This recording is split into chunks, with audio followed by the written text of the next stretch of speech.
Hello everyone, this is Neha Tulsyan from Crescent Creation. Welcome to Not Too Shabby Shop channel. Today I have two cards for you featuring the stamps from the May box of the month. And I'm showing you how to create your own pattern papers using stamps. And I also have a bonus card for you on my channel, the link to which is on the top right of the screen. So here I have a white cardstock that measures 4 by 5¼ inches, and I'm stamping one of the sentiments from the Drink the Coffee stamp set using vintage photo distress oxide ink. I'm doing a second and a third generation stamping here, which means I am inking my stamp and stamping it on a copy paper first and then coming and stamping on my cardstock. And that's the second generation stamping. And if I stamp it twice on a copy paper and then come and stamp on my cardstock without re-inking the stamp, then that's a third generation stamping. So I actually did all the three kinds of stamping on this cardstock: regular stamping, second generation stamping, and third generation stamping. I used two images from the Drink the Coffee stamp set, and here I'm just filling in my background using those two stamp sets. Once I'm happy with it, I'll go ahead and smush my ink pad on an acrylic block, add some water to it, and then use a fan brush to splatter my background. I've been really liking this way of splattering the background. The fan brush is really easy to use and you get great results. Once my background is ready, I'll keep it aside to dry. And here I'm using Distress ink in peacock feathers and stamping one of the coffee image from I Heart Coffee stamp set.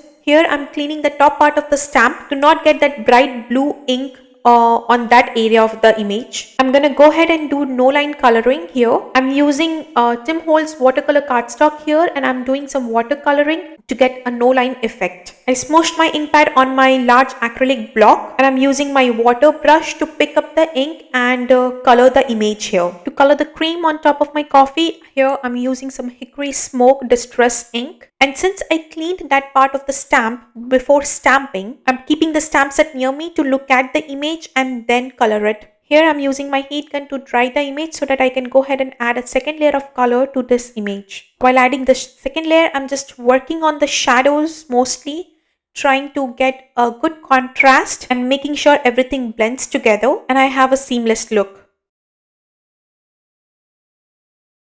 Once done, I'll go ahead and heat it with my heat gun again and then move on to coloring the top part of the image. I haven't done a lot of no line coloring and this was kind of an attempt after a long time. So when I colored my cream, I actually went over too much and added a lot of gray color, which I should not have. So if you are recreating this, try adding less of gray color and leave some white areas. While trying to dry this image is when I realized that I should fix this a little bit. So here I'm bringing in a little bit of vintage photo distress ink and adding a little bit of light brown color to the cream. And I made sure everything is blended, heat set the color, and then fussy cut the image. But before that, I added some white highlights to this image using my white gel pen.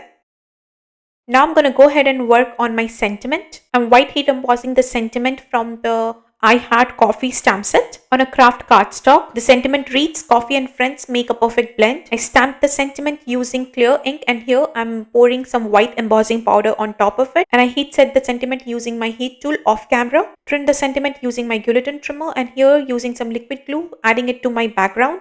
Trimming off the excess cardstock here using my scissors. Next, I glued this card front to a craft card base, and then I added some double-sided tape behind the coffee image and I'm just gluing it down to my card front. So this was my first card for today, and I really like the pop of color that the coffee mug adds to this card.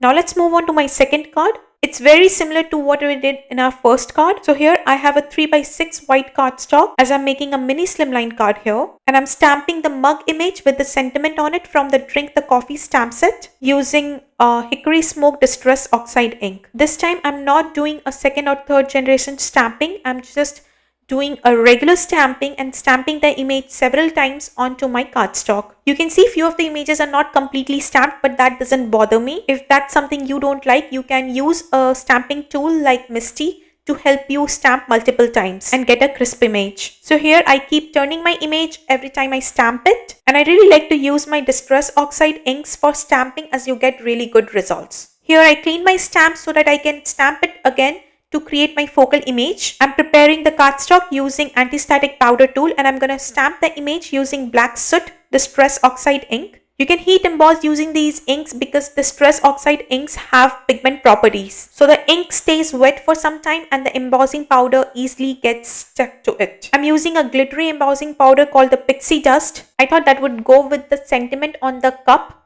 that says powered by pixie dust and coffee. I heat set the embossing powder off camera, and here I'm fuzzy cutting the image using my scissors.